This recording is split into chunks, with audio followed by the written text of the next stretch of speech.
Good morning. Good morning, everyone. Welcome. We're super excited that you're here. Just going to let people jump on. Welcome to Better FAFSA for mixed status families, updates and what we know.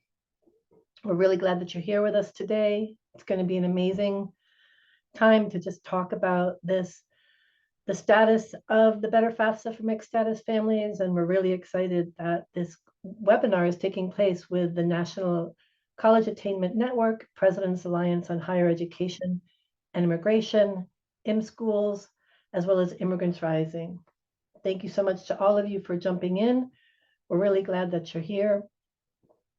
And I'm just gonna, as we're getting started, if you could just take the time to go ahead and in the chat, please share your name, your organization, and your state. We have over 700 people from across the nation who are here today or who registered today and will be joining us. So we'd love to see where you're coming in from. A couple of people are raising their hands. If my colleagues could let me know, can you hear me okay? Yes, we can hear you, Nancy. Thank you. Okay, great. Looks like the chat is disabled. Let me see if I can fix that quickly.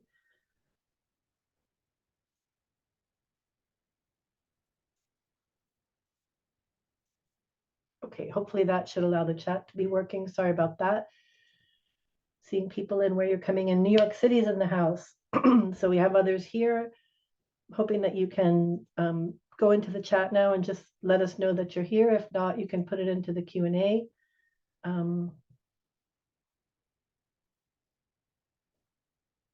We'll work on that if that hasn't gotten started yet. But welcome to all of you. We're really excited that you're here. Just give a minute or two for other people to come in, and let me see if I can fix this chat situation.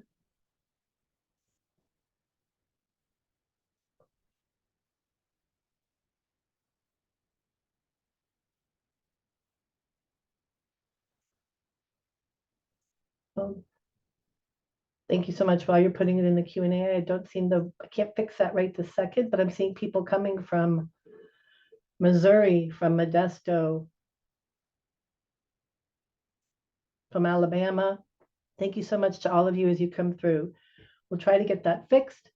But in the meantime, let me just tell you about what we have in store for today. My name is Nancy Giditis, and I'm the Director of Higher Education, Immigrants Rising.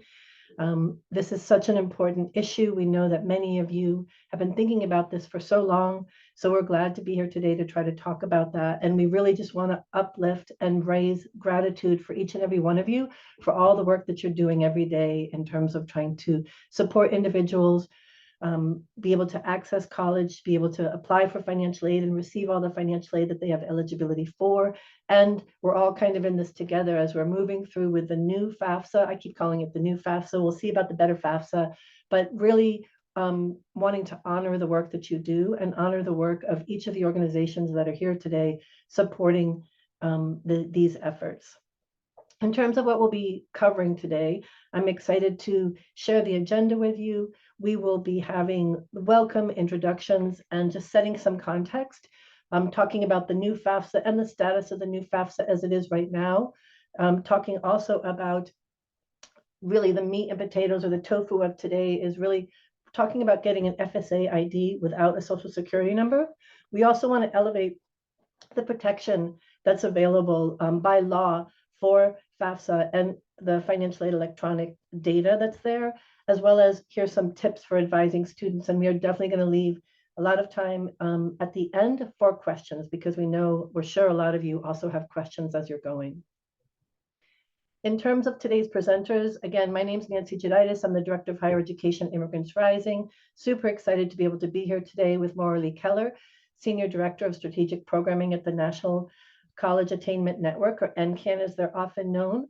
Also really excited that we're here with Corinne Kentner, Policy and Communications Associate from the President's Alliance on Higher Education and Immigration, as well as Stu Chan, Director of Policy and Advocacy from ImSchools. Powerful presenters, organizations that are working for the rights of immigrants and college access across the nation, as well as just supporting the work that each and all of you do. So in terms of the purpose, when we started this, the idea for this webinar, it came really because we want to make sure that we can increase the ability of students who are citizens, whose parents are undocumented, to be able to successfully apply for and receive all the financial aid that they have eligibility for. As we got a little bit closer and as the FAFSA finally opened, we also realized that the outcomes of this changed a little bit. We wanted to make sure that we could provide a status update of the current situation, and understand the new procedures that for parents to obtain an FSA ID. But as of right now, as all of you probably know, it isn't possible actually to move forward for this FSA ID without a social security number. We'll be hearing a little bit more about that from our colleagues from NCAN. But we want to make sure that people have the information that they need, that they're ready. So when this opens, we're actually able to move forward with confidence and with ease. So we want to make sure that people are clear about the options to successfully complete the FAFSA for mixed status families, gain strategies to avoid potential pitfalls, and learn about the available protections. And another big outcome that we have for this is we want to be able to increase the awareness that we all have and build momentum towards resolving this process. It's been more than a month since or close to a month since the FAFSA has been open, and this is still an issue for many, many undocumented parents that are trying to be able to help their students who are citizens. So I'm going to pass it now to my colleague. In 1 second, I'm going to pass it to my colleague, but I wanted to just also remind you, for those of you that are not familiar with this Better FAFSA for mixed status families, we did create a top 10 things to know so you can prepare. I think this was originally created back in November. We've updated it recently in January. We're going to throw that link into the chat. So we will be sharing the recording and the PowerPoint afterwards, but also this is kind of just like a quick guide for you to be able to get the down and dirty details that you need to be able to support the students that you're working with. And now I'm going to pass it to my colleague, Astu.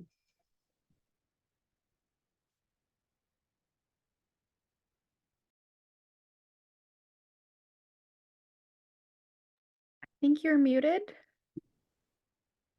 Okay, is it working now? Yes. Can you hear me? Okay, Yes. great. Okay, thank you so much, Nancy. So before we start the session, we just wanted to go ahead and set some context that felt important to name. As Nancy mentioned, we recognize that the current process for creating an FSA ID for parents without a social security number is not working. We recognize that there's currently not an ETA of when the FSA will get this process up and running.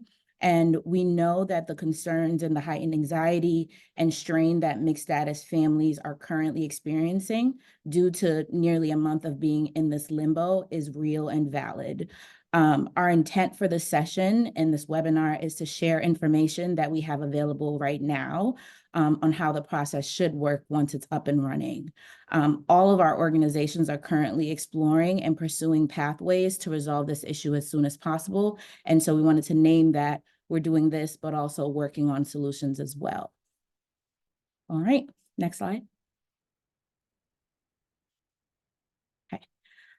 So we also wanted to kind of ground our session in just some key terminology, right?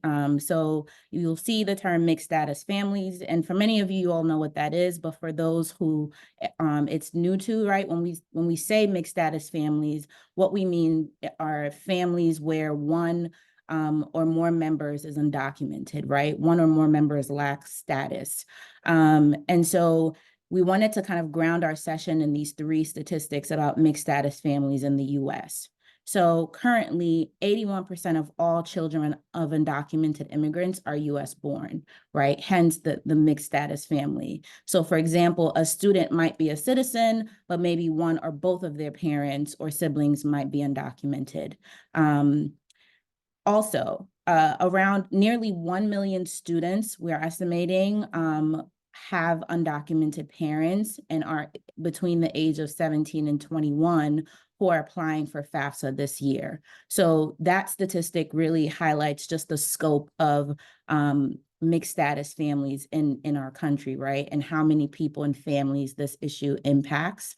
And then the final statistic we wanted to share is is that 3,900,000 students are currently in the K-12 K-12 students that live with undocumented parents. So not only are we talking about nearly the 1 million impacted who are going to be navigating this FAFSA process, but also, right, in our K-12 system, we're seeing many, many more students who are from mixed status backgrounds.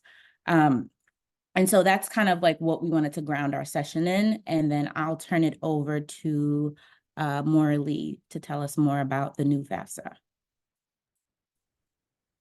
Thank you very much. Next slide, please. What we first want to cover quickly today are some of the major changes to the FAFSA process. These are not necessarily restricted or related to the FSA ID. We do want people to know that the FAFSA did open on December 31st. The first few days it was open very limited number of hours. Since January 8th, it has been available in a sense 24/7 unless there was any type of planned maintenance outage. For anyone who may have done a FAFSA before, the look and feel of the form will be much different. It has changed and it will feel different than anyone who has done a FAFSA previously. The web version of the FAFSA and also the paper PDF version are available in both English and Spanish. And so that should hopefully be a helpful resource when attempting to complete the form. We will talk a lot about the FSA ID. The FSA ID is required for everyone to start or contribute information on the FAFSA this year, and that includes those who do not have Social Security numbers. The only way that you would not necessarily utilize an FSA ID would be if you would complete a paper form and mail that in. The new concept in the FAFSA for 24-25 is the idea of contributors. People are considered contributors to the FAFSA. The student can be a contributor. If they're a dependent student, their parent or parents can be contributors, or if they're married, their spouse can be a contributor. Whoever starts the form has to invite the other appropriate contributors. So I'll use a student, for example. If the student starts the form and answers the dependency questions, and indeed is a dependent student, they will need to invite their parent or parents to contribute the parent information on the form. The form is very role-based for this year. When a student logs in with their FSA ID, the only questions that they are presented are the questions that are for the student. When that parent or parents log into the form, as the parent, they will only see the parent question. So it's not like the current form where once somebody logged in with an FSA ID, you could see the whole FAFSA. If you were doing the 23-24 FAFSA for 24-25, that is not the situation. You will be restricted to seeing the questions based on the role of who you are when you log in. The other thing that is brand new this year is that every contributor on the FAFSA will have to provide consent to have their information shared from the IRS. This has to happen on every form, and every contributor has to grant consent, even if the contributor does not file a U.S. tax return, doesn't file or files a foreign tax return. Everybody has to grant consent because that's the way the legislation was written.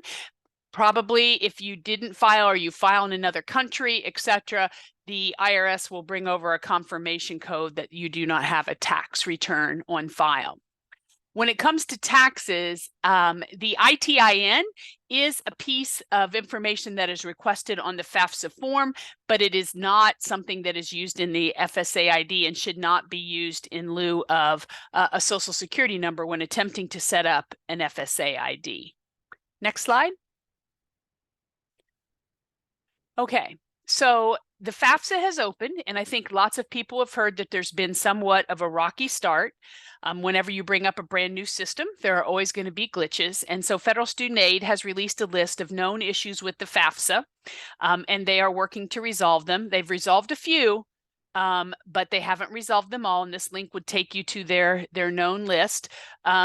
Since I sent the slides in the other day, we're now up to 3 issues that have been resolved. But the critical issue is that there is not a resolution yet for those who do not have Social Security numbers to be able to start or enter any information into the FAFSA.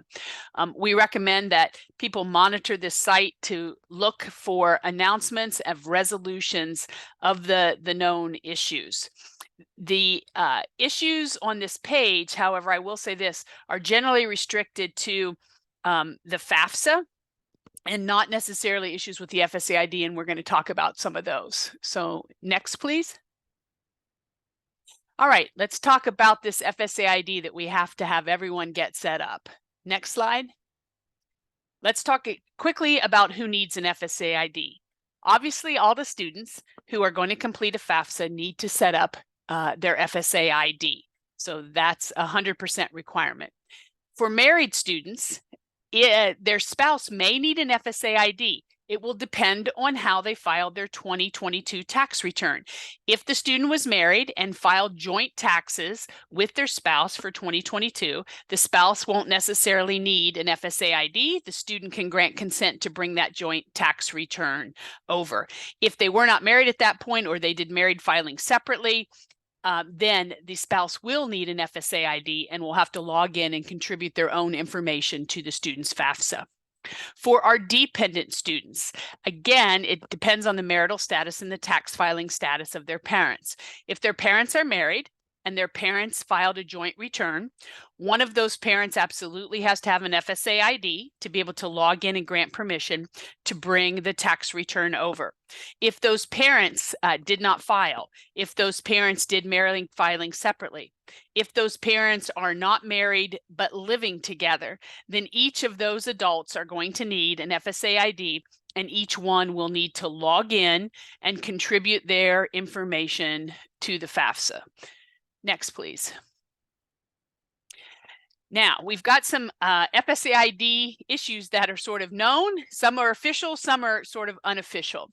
There are multiple reports of those who do not have a Social Security number having a very difficult time setting up the FSA ID.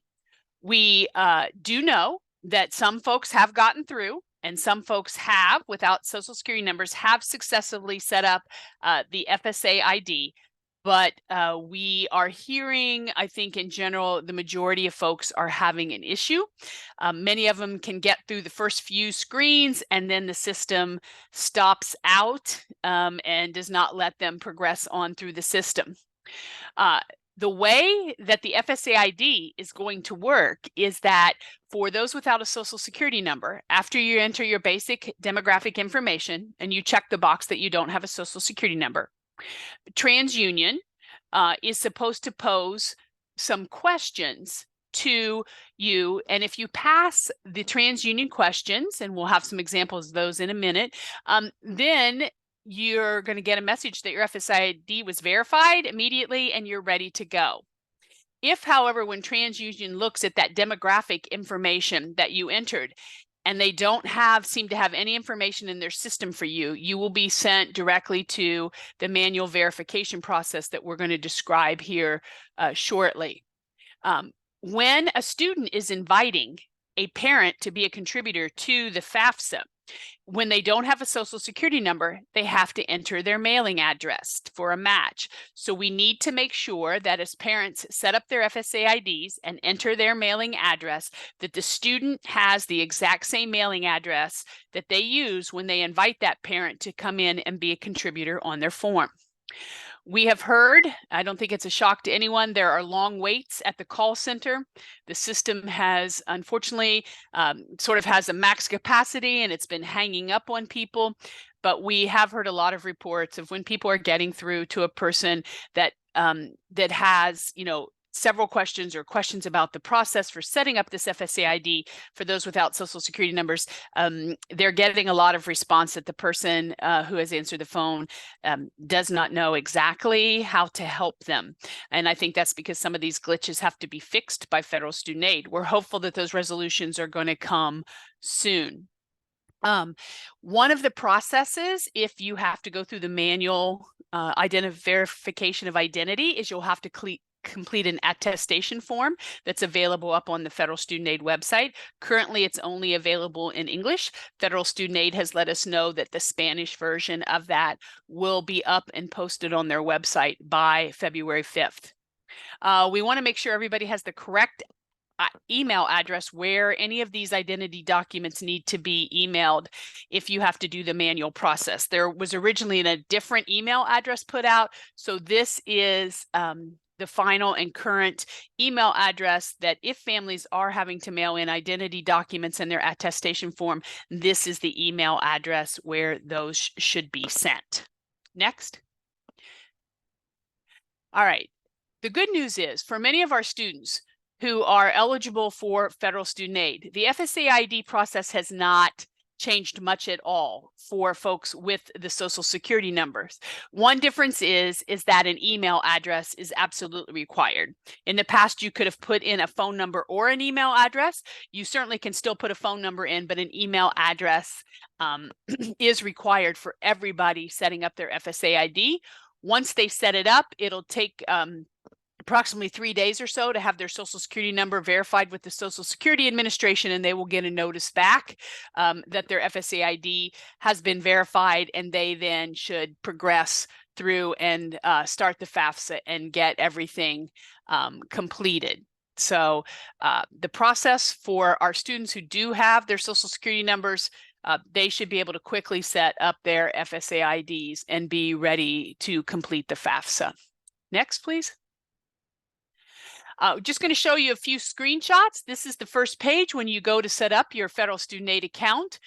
We've circled there at the bottom for the folks who do not have Social Security numbers. That is the box that they check, and that's then will change the sequence of the screens that they've seen compared to those who do have a Social Security number. Next. When you click that box, you will see this warning message pop up. They want to make sure that you are a student from one of the freely associated states if you're a student without a Social Security number attempting to set up an FSA ID, or that you are a parent or a spouse of a student who is applying for aid, right? So these are the messages that you will see. And if you can complete the questions online, your FSA ID will be ready immediately. If not, you will be sent through a manual process. Next, please. This is just sort of what the user flow looks like for those that do and don't have Social Security numbers.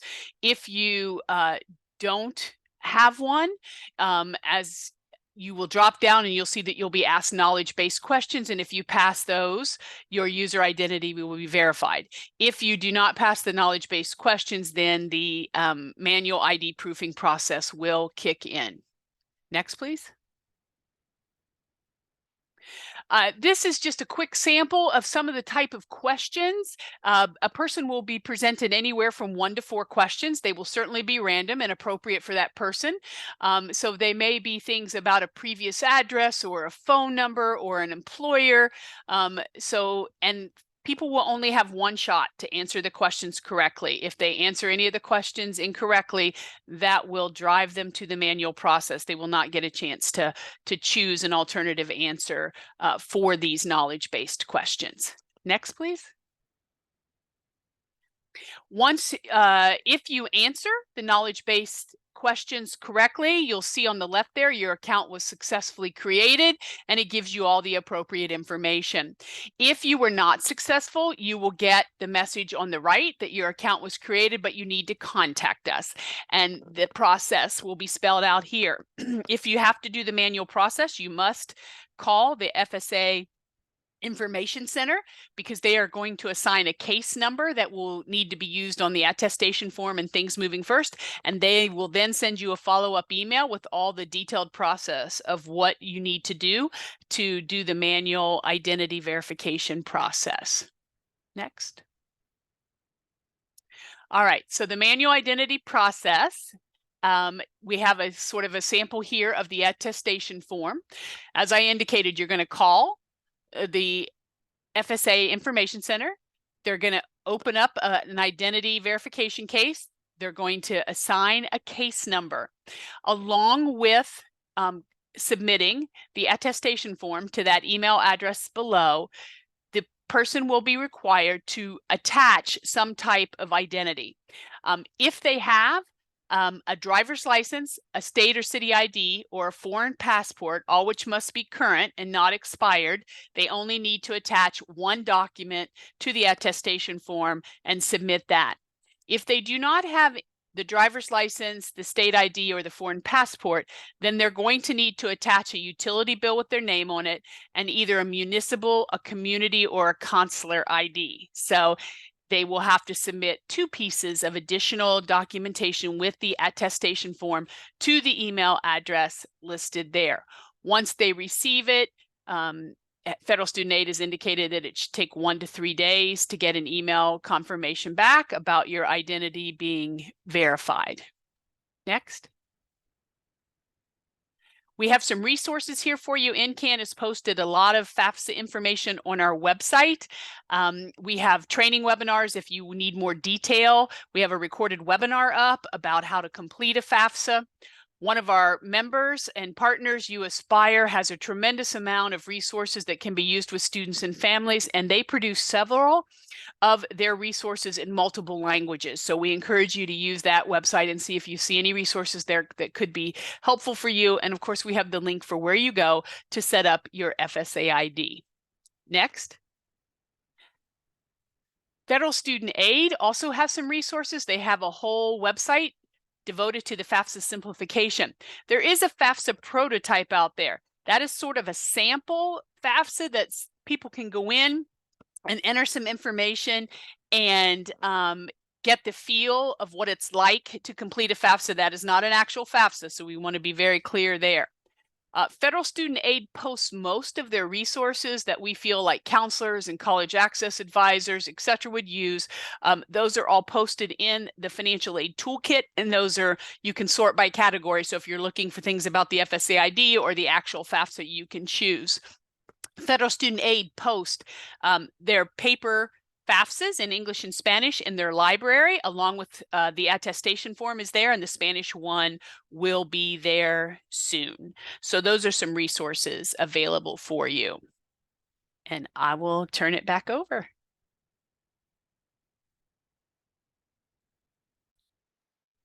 Thank you so much, Morley. I'm going to be taking this next section. Hi, everybody. My name is Corinne Kentor. I am the Policy and Communications Associate for the President's Alliance on Higher Education and Immigration. We are a group, we represent a group of colleges and universities dedicated to facilitating pathways into higher education for immigrant student populations and supporting institutions in their work to do so. I'm going to be talking a little bit about data protection within the FAFSA and addressing student and family concerns about what is going to be happening with their information. I saw that there was a question in the chat, or in the Q&A rather, for us to speak a bit more slowly. I do tend to talk fast, but I'm going to try to slow us down a little bit. Can I get the next slide, please? All right, so I want to thank everyone for coming today and also for the questions that you've been giving us in the Q&A function. We are monitoring those and we'll get to quite a few of them at the end of the webinar. For now, I'm going to try to address the questions about how to assure families, when to assure families about the security of the information that they're providing as part of the FAFSA. So this first question that we've been getting a lot is about who actually has access to the information submitted to FSA as part of the FAFSA application process. I want to be really clear that there are 2 instances in which information is shared. The first instance is when students indicate that they're interested in attending a school. Their information that they provide to FSA as part of their FAFSA will be shared with schools that they're interested in attending so that those schools can assess their eligibility for aid and provide them with aid.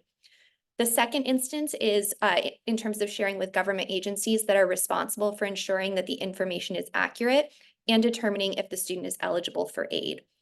Information submitted to FSA is only shared in these instances and is only shared for the purposes of assessing eligibility for aid. Can I get the next slide, please? Thank you. I specifically want to elevate this language here under privacy, that data collected by the electronic version of the FAFSA, including the new electronic version this year that undocumented parents without, or parents without social security numbers are using, will only be used for the application, award, and administration of aid.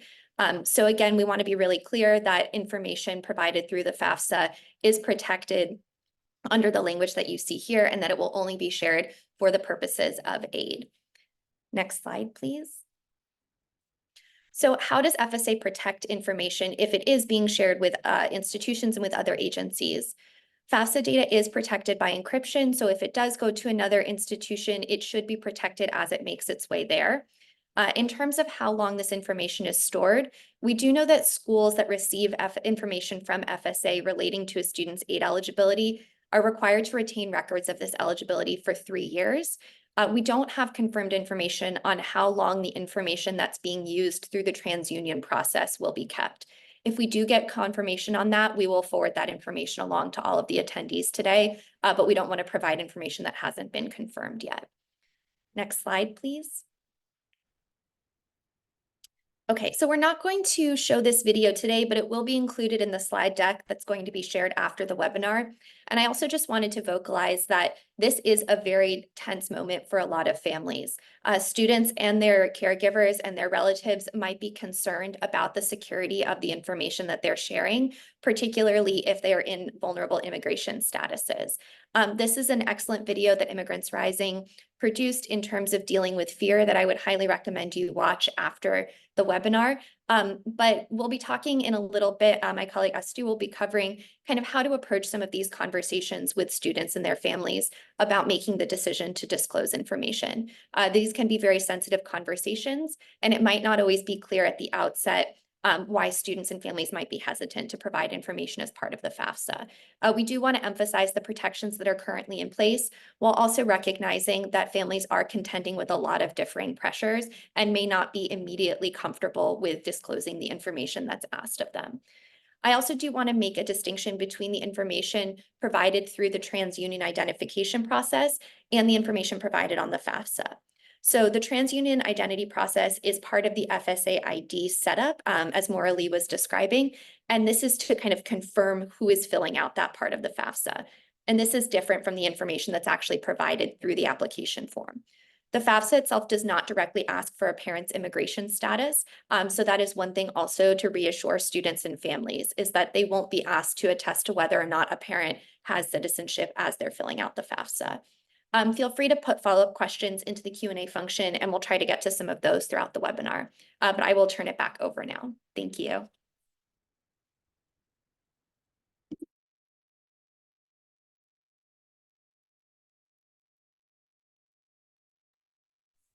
My mute button is giving me problems today. Okay, so the next section that we'll be getting into is tips for advising students. So I didn't mention this at the top when I first shared, but my name is Astu, and I lead our policy and advocacy efforts at ImSchools. We are an immigrant-led nonprofit organization that works with schools and educators to support them in creating safe and welcoming spaces for undocumented students. And families, and immigrant students and families as well. And so we wanted to go ahead and show how we recommend you all work with students and advise students in this, like what Corinne mentioned, it's a very stressful, or can be a very stressful process for them. So next slide. So the way we're going to do this is through a scenario. So I'm going to go ahead and voice over the scenario. And as I do, the question that I want you all to think about is, how would you approach the situation based on your role? And as you're thinking through how you would approach the situation, feel free to drop it in the chat. And then we'll go ahead and stamp just some major takeaways and recommendations that we have for you. So a high school senior approaches you at the beginning of the school year and shares that she's stressed and scared because she doesn't know how she'll be able to pay for school. Initially, she states that her parents don't like filling out paperwork and they're busy, so they won't be able to fill out the FAFSA. She asks if you know of any scholarships that she can apply for that don't require her parents' social security number because they don't know their social security numbers. She doesn't want you to reach out to her parents because they're busy working, and she's worried that she won't get to go to school, the school that she's always wanted to, because it is expensive. Right, so just go ahead and take a moment and just drop ideas in the chat around how you would approach this situation based on your role.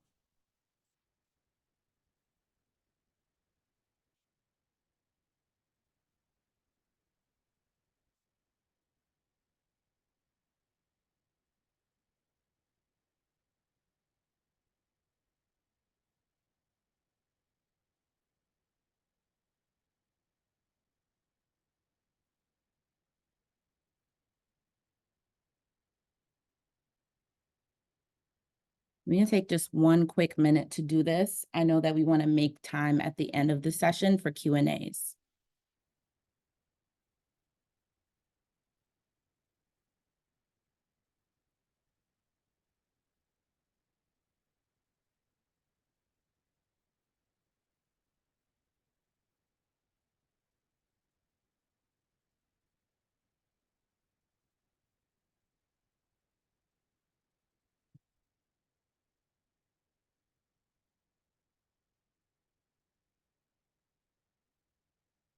Okay.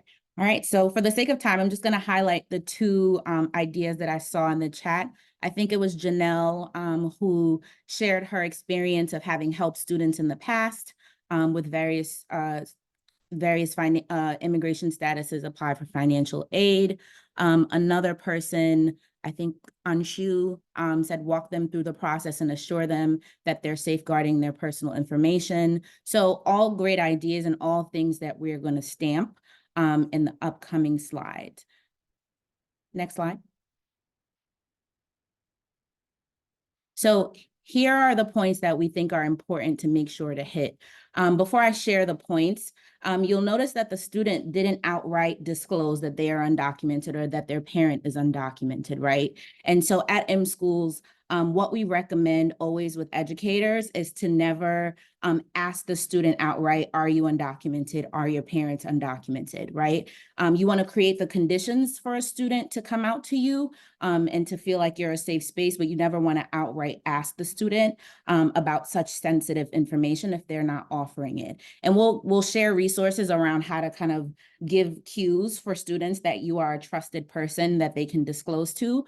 But for the sake of the scenario, the points that we think are important to hit are that, one, it's really important to empathize with the student and reaffirm that you're here to support them. I myself, when I was a 17-year-old, was undocumented. I came out to an educator. It did not go well, and that had tremendous impact on me as a student, right, later in life. And so it is really important to affirm students in these moments that you are there to support and that things will be okay, right? Like these are young people who are really, really stressed, or these are parents who are really, really stressed.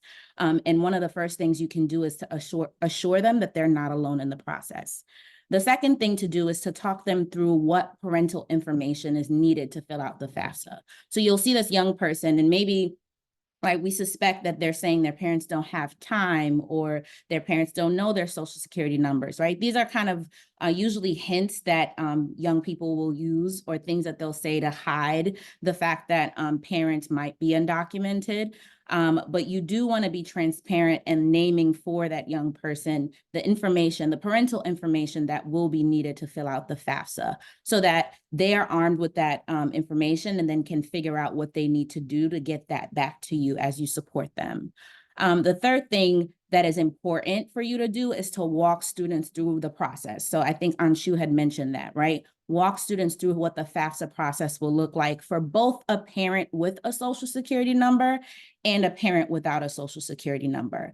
And the reason why we recommend you do this for both, right, is because, again, the student did not disclose to you that their parent might be undocumented. And so you want to make sure that you cover both scenarios so that they're armed with the situation and then can pick what applies to them without them disclosing to you. And so that's why we recommend you do both versions and not just one, and never assume that one situation is at play and another one might not be. And then the last step that's really important is to just reassure the student that their parents' information is safe and will only be used to calculate financial aid. As Corinne said, there's language that offers protections, right, and says how this information should be used and who it should be shared to. And so sometimes the young person just really needs to hear that from a trusted adult. And so you are in a position to assure them that their information is safe and will only be used for financial aid purposes. Next slide. At the top of the scenario, I had mentioned that you never want to outright ask their students, no matter how many hints you see, or if you feel like, based on the vibes you're getting that their parent may be undocumented, you never want to outright ask a young person or a family if they're undocumented. What you want to do instead is to just be, to use best practices that kind of create an environment where you establish yourself as someone who is safe to come out to and safe to share that information with. So one of the best ways to do that is to use visuals and inclusive terminology, right? So having visual signs, dreamers are welcome, right? We all deserve and belong. Any visual cues you can have posted up serve as indicators that you are a safe person and a trusted person when it comes to this issue. Also, the terminology you use can be really powerful, right? So using undocumented and mixed status families rather than the term illegal, right? Like you never want to, even how you talk about the issue communicates where you are and how safe you are to a young person and their family. The next best practice, and we hit on this, I think, on step 3, right, which is providing resources by default to undocumented and mixed status families, right? So you, if you are talking through the FAFSA process or providing parents with a process around FAFSA, you want to make sure that you're sharing for both parents without socials and parents with social security numbers. Be proactive when sharing resources, right? And think about who you might be leaving out in your resources and making sure that you close those gaps. And then finally, plan for alternatives when providing opportunities to ensure that all students can participate. So be clear on whether a social security number is required versus an ITIN, right? Maybe a driver's license can be used. Maybe a passport can be used. So you're even seeing how that is being worked into the FSA's manual identity verification process, where instead of a driver's license, a parent can submit a foreign passport, right? They can submit a locality ID. So you should also have that lens as you advise students as well. I'm going to drop in the chat links to these resources so that you can download and print them. And then I will pass it back to, I think it's Nancy for our Q&A section. Thank you so much, Stu, and thank you to our presenters. Just powerful information that's being shared. We're really excited for all of you to be able to gather this information from some of the experts from across the nation. We have multiple questions. We've been working to try to put them in categories and address some of those. Corinne, can you take the lead and start in getting that started? Yes, absolutely. So thank you all for your fantastic questions. We've been doing our best to keep up with them. And just as a kind of disclaimer, we probably won't get to all of them today, but I am tracking all of the questions in the Q&A, and we will do our best to follow up as we get answers to things following the webinar as well. So the first question that, and I'm going to try to elevate the ones that came up multiple times, just for the sake of getting the most pertinent information out there. The first thing that I wanted to ask from Maura Lee is just some clarification on the attestation form. Can you just go through one more time when the attestation form is required, who needs to fill it out, and how, where and how to submit it? Okay.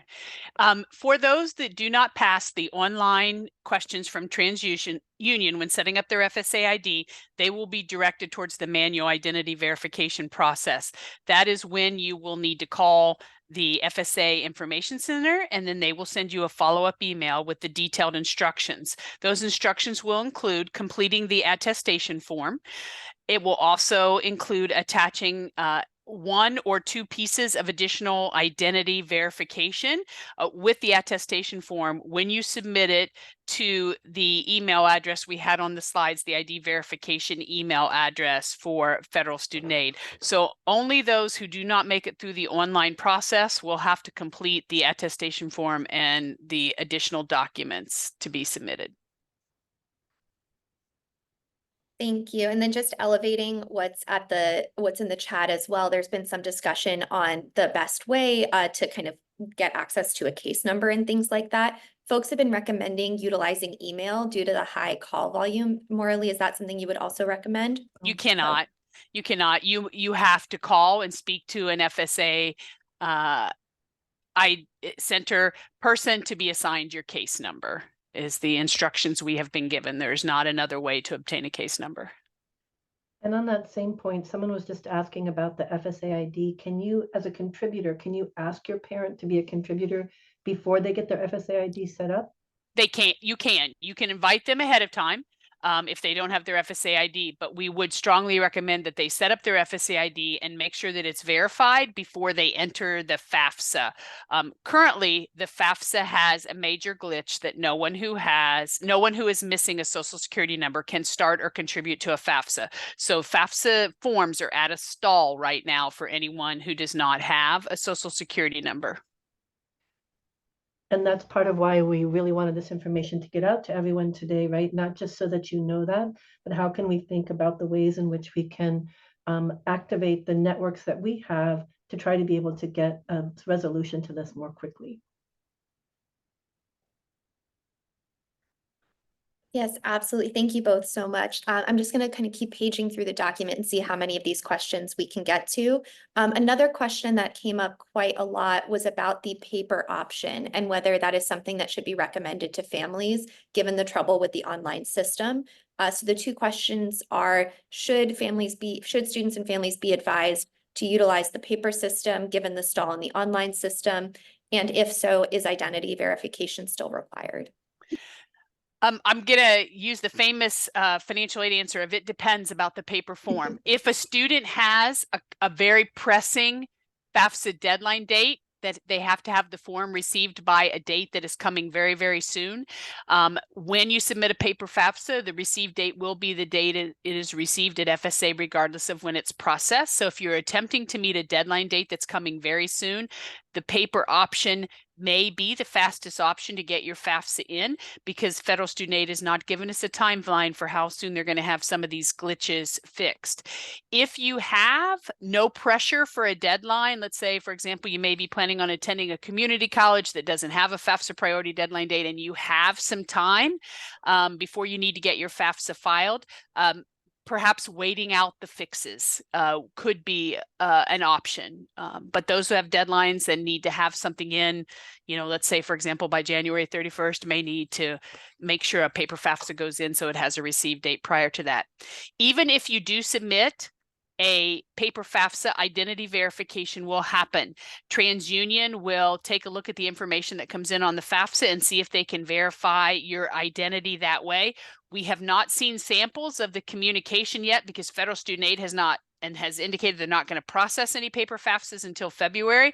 But one of two things has to happen. They will probably get an email indicating their identity has been verified and they're fine and their FAFSA will go on through. I think if there's any questions, we're assuming the email is going to be similar to what we see in the online process, that you're going to have to go through the manual verification process if TransUnion cannot match your identity on your paper form. What about there's just some confusion in terms of both parents needing to be able to fill out, both parents needing to be able to have an FSA ID. Could you just go over that again? Again, it depends on their tax filing status and their marital status. If for the calendar year 2022, they did married filing jointly, and they filed a U.S. tax return, technically only one of the parents needs to have an FSA ID to log in and approve the consent for the tax form information to come over. If they are unmarried living together, if they did married filing separately, if they did not file a tax return for 2022, then each parent will need an FSA ID and will have to log in and grant consent for their tax information to come over from the IRS, or a confirmation that there is no tax information on file at the IRS.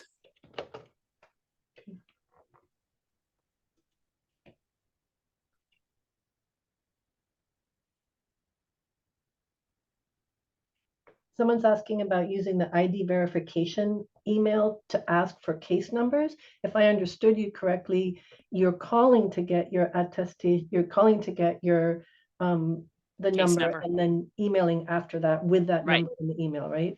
Yes, the attestation form asks you to fill in your case number on the form when you're filling it out. Corinne, do you have one? Yes, I do. Apologies, Morley, if you just answered this while I was skimming through the document. We've had a couple of questions about how to contend with parents who do not file taxes. If they do not file taxes, they both have to get an FSA ID and log in and grant consent. There will be a question that pops up that asks them a question about not filing taxes and some answers as to why you wouldn't. Things like you didn't make enough money to be required to file, you filed in a foreign country, things like that. So they will have a question that asks them about not filing, but each of them will have to have an FSA ID, log in, and grant consent and answer the questions presented to them. And then we've also had a couple of questions about students whose parents are living outside of the United States, that the student is physically present in the US and is living with people who are not considered legal guardians, and their parents are living outside of the US. What should happen in that situation? Exact same thing. Living where you live does not take you out of the process. If you are a dependent student and you are to be reporting your parent information, then those parents who reside in another country will need an FSA ID to be able to log in online and complete their section of the form. There is an option, obviously, for them to download and print a paper copy of the FAFSA and perhaps fill in their section and sign it, and then mail it to the student to finish their section, and the student can then mail it into federal student aid. Great, thank you. And I just want to elevate that Misty really helpfully shared in the chat a link to the Is My Parent a Contributor document as well. So for additional questions, that does a pretty good job of laying out what it means, how to determine if the parent is a contributor. Someone's asking about the, in terms of just the simple process around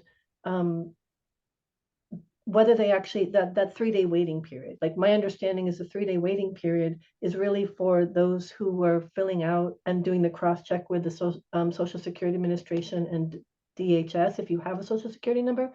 Is that true, that that will not be something, the 3-day waiting period? You just are going to have to go through the potentially longer waiting period while the FSA ID pieces get settled? No, they're saying that those that have Social Security numbers, the wait time for verification with the Social Security Administration is staying in that 1 to 3 day window. And so if as soon as they set up their FSA ID, if they have a Social Security number, they will get verified and it will come back and confirm to them. Federal Student Aid has indicated that for those that have to mail in the documentation, email in the documentation for manual identity verification, that they're going to do the 1 to 3 day turnaround time. We have not, we don't understand whether that's the time frame and what's working right now. So, you know, we will always be anxious to hear from folks who've had to do the manual process and how long it took. But Federal Student Aid said it should be the same 1 to 3 days once the documentation arrives. Okay. So I think, sorry, go ahead, Nancy. Go ahead, please go ahead. Stu, I've seen a couple of questions about how to talk to families in the coming weeks who might be concerned about sharing the information via the FAFSA and looking for some advice on what kind of messaging to provide to families and how to approach these conversations. Yeah, I would recommend, and we're going to share, is it correct that we're going to share the information we shared here with folks who attended? Yeah, I would recommend that we share the language that Corinne talked us through, right, of how the information is intended to be used, right? There's language that says that this information that is submitted on FAFSA is only to be used by institutions for the purposes of providing financial aid, right? And so I think sometimes arming parents with that information can go a long way in assuaging some of that fear. And then also how you talk about this issue is really important too, right? So be mindful of the language you're using, be mindful that you are not asking folks to disclose, right? Those things also can sometimes be counterproductive when you are trying to soothe folks in a really stressful situation. So we'll share this information, and we recommend you share directly the language that we had on this presentation with parents.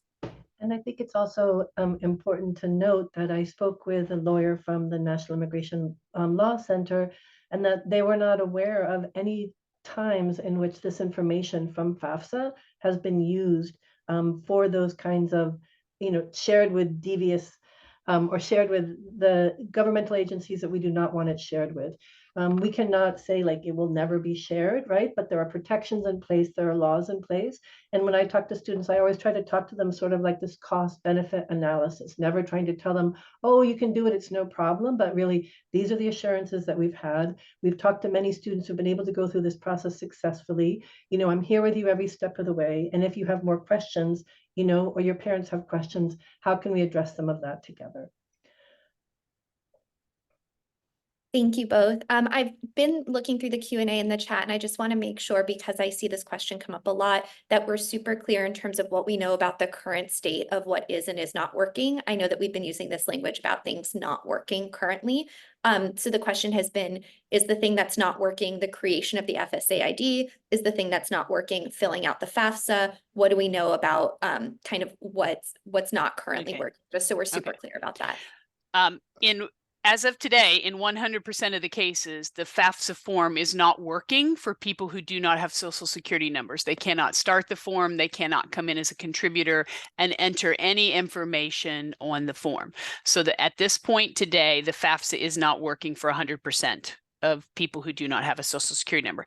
The FSA ID, the kindest way we can probably say this is hit or miss. We are hearing examples of people who are getting through. The TransUnion questions are popping up, they're answering them correctly, and their FSA ID is being verified. However, we are hearing more often that the system is stalling out for a variety of reasons.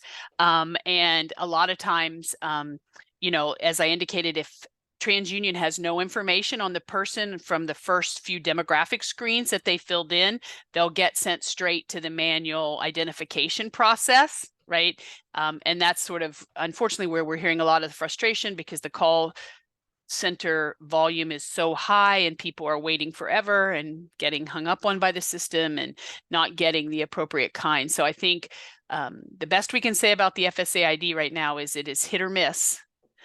Whether people without Social Security numbers are getting through, but the FAFSA is absolutely not working for those without Social Security numbers as of today.